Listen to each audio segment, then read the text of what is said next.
Hello student, welcome back. Student, आज का जो टॉपिक होगा बहुत ही इंपॉर्टेंट टॉपिक होगा आपके लिए। तो कहने का मतलब स्टूडेंट, आपका ये टॉपिक अच्छे से पढ़ना है ताकि स्टूडेंट, क्योंकि चाहे वो पीरियोडिक टेबल हो, चाहे वो एसपीडीएफ के जो आर्बिटल होते हैं, जो भी उसके ब्लॉक के तत्व होते हैं, उसमें हम किस तरीके से तत्वों को रीअरेंजमेंट करते हैं या अरेंजमेंट करते हैं, तो यहाँ पर उनको फिल करने के लिए, उनको किस तरीके से मैनेजमेंट करने के लिए यहाँ पर आज का जो टॉपिक होगा बहुत ही इंपॉर्टेंट टॉपिक होगा। तो स्टूडेंट, आपसे रिक्वेस्ट है कि वीडियो को लास्ट तक देखें, और अगर आप चैनल पे नए हैं तो चैनल को लाल बटन दबाकर उसको सब्सक्राइब जरूर करें एंड बेल आइकन को भी दबाएं, ताकि आपको latest video and live class का notification time to table update होता रहे, प्राप्त होता रहे। तो स्टूडेंट, आज का जो टॉपिक है वो डिफरेंट टाइप्स के एग्जाम्स के लिए इंपॉर्टेंट होगा।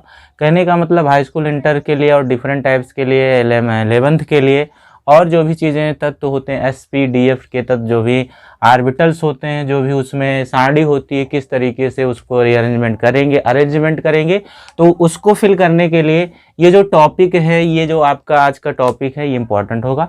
तो कौन सा टॉपिक है, आइए हम देखते हैं। चलिए, आज का जो टॉपिक है वो है इलेक्ट्रॉनिक कॉन्फ़िगरेशन। तो इसको स्टूडेंट हिंदी में हम जानते हैं कि बोलते हैं इलेक्ट्रॉनिक विन्यास। क्या बोलते हैं इसको? तो यहाँ पर बहुत ही मज़ेदार ट्रिक के साथ मैं आपको इसको बताऊंगा किस तरीके से इलेक्ट्रॉनिक कॉन्फ़िगरेशन, जो इलेक्ट्रॉनिक विन्यास होता है, इसको किस तरीके से निकाला जाता है। तो आप इसको अच्छे से समझिए। तो स्टूडेंट, इसको स्टार्ट करने से पहले हम कुछ चीज़ें आपसे डिस्कस करना चाहते हैं। थोड़ी सी व्यवहारिक भाषा हम चलेंगे, ट्रिक्स के माध्यम से इसको समझेंगे। जैसे स्टूडेंट, अगर हम यहाँ पर बात कर लें सीरियल बाय सीरियल 1 2 3, ठीक है, ये क्या है? सपोज दैट ये स्कूल के कोड हैं।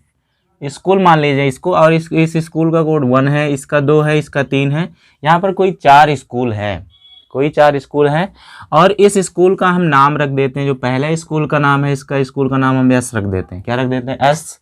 और दूसरे स्कूल का नाम क्या है? पी। इसको हम रख देते हैं, और इसको हम डी रख देते हैं, और इसको हम एफ रख देते हैं। ठीक है।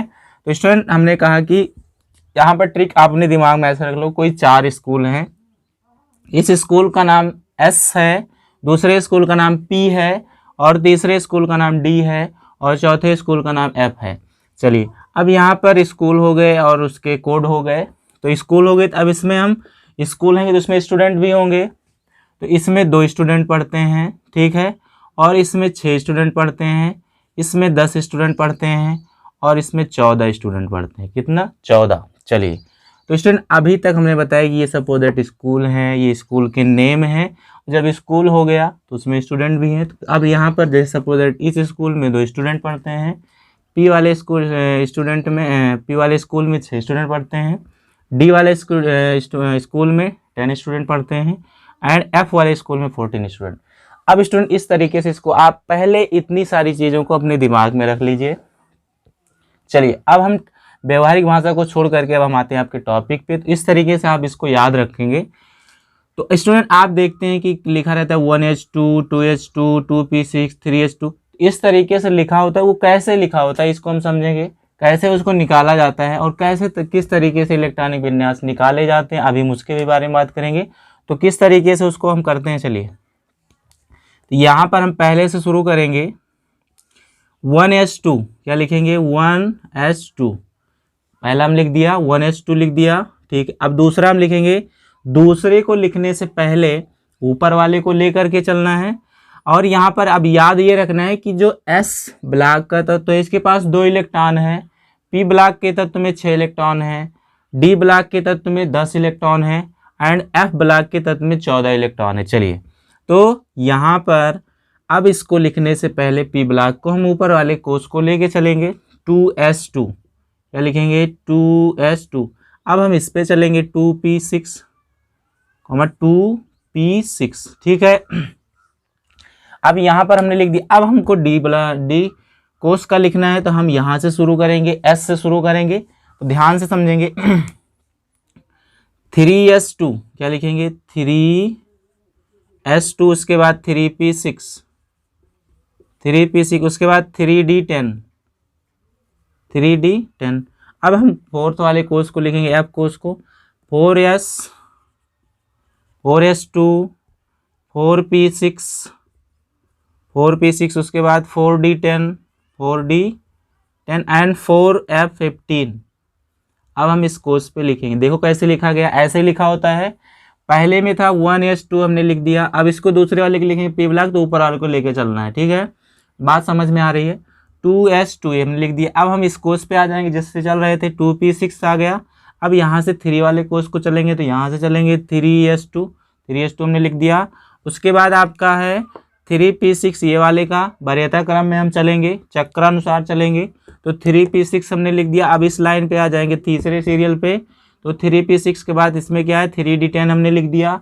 यहाँ पर 4 है, 4f, यहाँ से शुरू करेंगे 4 वाला, 4s2, क्योंकि यस के पास 2 इलेक्ट्रॉन है, किसके पास है, यस के पास 2 इलेक्ट्रॉन है, पी के पास से 1 इलेक्ट्रॉन है, 4p6। उसके बाद 4p6 लिखेंगे।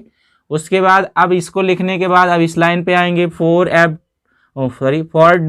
4d10 हमने लिख दिया, 4f15 इसको लिख लिया। आई होप आपको समझ में आई होगी बात। अब स्टूडेंट इसको, इसका चक्र कैसे घूमता है, ये किस तरीके से कहने का मतलब लोकोमोशन करता है, किस तरीके से मूवमेंट करता है, इसके बारे में हम देखेंगे। तो स्टूडेंट आप कहीं कहीं ऐसे घुमा कर लिखा होता है, बट यहाँ पर ध्यान रखना है कि वो चक्र सही होना चाहिए आपका। चलिए एक हम यहाँ पर कर देते हैं, एक हम यहाँ पर कर देते हैं, एक हम यहाँ पर कर देते हैं, एक हम यहाँ पर कर देते हैं, एक यहाँ पर, ठीक है। आपको ध्यान रखना है, किसी किसी में क्या होता है ऐसे घुमाकर लिखा होता है ना, ऐसे घुमा, ध्यान ये रखेंगे कि ये जो एरो है, जो एरो बना है, तीर जो बनी है, ये पीछे से चलेगा। पहले देखो यहाँ से चलेंगे, फिर आगे कुछ नहीं बचा, फिर हम यहाँ चलेंगे, फिर आगे कुछ नहीं है, फिर देखो यहाँ पर 2p6 पे चलेंगे तो आगे है 3s2, उसके बाद 3p6, फिर यहाँ पर आगे है, फिर इधर, कहने का मतलब हम तीर चलाते हैं तो पीछे से चलाते हैं, तो पीछे से ही हम काम करेंगे, पीछे से ही हम पकड़ के उसको काम करेंगे। इस तरीके से 4d10 4f। तो स्टूडेंट आपको इस तरीके से लिखा होना चाहिए। अगर आपको ये सारी बातें समझ में आ जाएंगी, आई होप समझ में आ गई होगी बात। अगर आपसे कोई अब कहा जाए कि आप इलेक्ट्रॉनिक विन्यास किसी का निकाल के दिखाइए, तो आप आसानी से निकाल सकते हो, क्यों।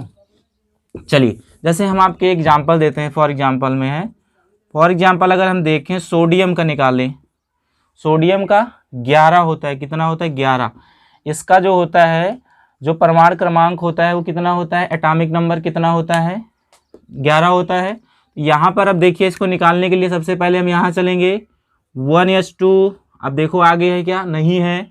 उसके बाद 2s2, अब इसके आगे है, नहीं है। उसके बाद यहाँ चलो 2p6, अब इसके आगे है, यहाँ पर देखो 3s2 है, ठीक है, यहाँ पर कॉमा लगा देंगे।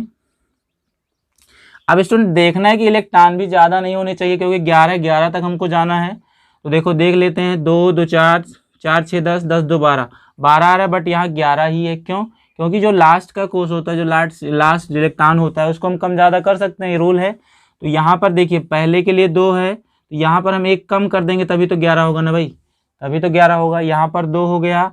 अब इन दोनों को हम यहाँ पर 2, इसमें क्या पी ब्लॉक वाले में 2 ही आपका है, एक 2s2 है, दूसरा 2p6 है, इसको हम जोड़ लेंगे 6 2 8, तो 6 2 8 कितना हो गया, 6 2 8 हो गया। उसके बाद हम कॉमा लगा देंगे। अब देखो यहाँ पर 1 है, तो यहाँ पर इसका इलेक्ट्रॉनिक विन्यास क्या आ गया भाई, 2 8 है, क्या आ गया 2 8 1। क्लियर। ऐसे अगर हम देखें, ऐसे अगर हम दूसरे तत्व का निकालें, मैग्नीशियम का निकालें, जैसे मैग्नीशियम का क्या होता है 12 होता है, तो मैग्नीशियम का हम निकालेंगे 1s2, उसके बाद हम यहाँ पर आएंगे 2s2, उसके बाद 2p6, उसके बाद 3s2। देखना भी है इलेक्ट्रॉन ज़्यादा नहीं होना चाहिए। तो 2 2 4 4 6 10 2 12। अब देखिए यहाँ पर हम लिखेंगे, इसमें 2 है, इसको जोड़ेंगे 8 हो गया, एंड इसका 2 हो गया, तो इसका इलेक्ट्रॉनिक विन्यास क्या हो जाएगा 2 8 2। क्लियर। तो स्टूडेंट आप क्या करेंगे, इसको अच्छे से अभ्यास करते रहेंगे, अच्छे से आप ऐसे अभ्यास करेंगे। आपको ध्यान देना है कि इस तरीके से आपको लोकोमोशन कराना है, इस तरीके से ही चक्र को चलाना है।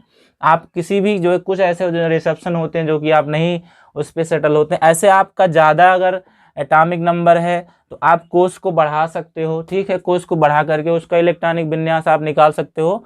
तो स्टूडेंट आप ऐसे बहुत सारे एग्जाम्पल्स का ले सकते हैं, जैसे एल्युमिनियम है, तेरा है, एसआई है, ऐसे बहुत सारे एग्जाम्पल्स को आप लीजिएगा और इस तरीके से आप उसको लोकोमोशन करा करके इन सारी चीज़ों के स्टेप्स के माध्यम से आप अभ्यास करेंगे। आई होप आपको फुल तरीके से आ जाएगा, कोई दिक्कत नहीं होगी। एनीवे अगर आपको डाउट है, अगर आपको कोई प्रॉब्लम होगी तो आप कमेंट कर सकते हो, मेल कर सकते हो। एंड आपको वीडियो अच्छा लगे तो आप कमेंट बॉक्स में आप अपना कमेंट लिख करके भेज सकते हैं। और स्टूडेंट अगर आप नए हैं तो चैनल को सब्सक्राइब जरूर करें। फिर मिलते हैं नेक्स्ट वीडियो में। आज के लिए इतना ही। Thank you class.